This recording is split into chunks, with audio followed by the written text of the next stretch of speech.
សំស្ទួចអណ្ដាក្នុងស្រះទឹកស្ងួន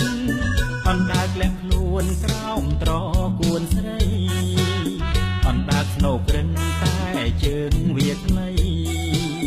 អូនហើយប្រណីសំស្រីស្ទួ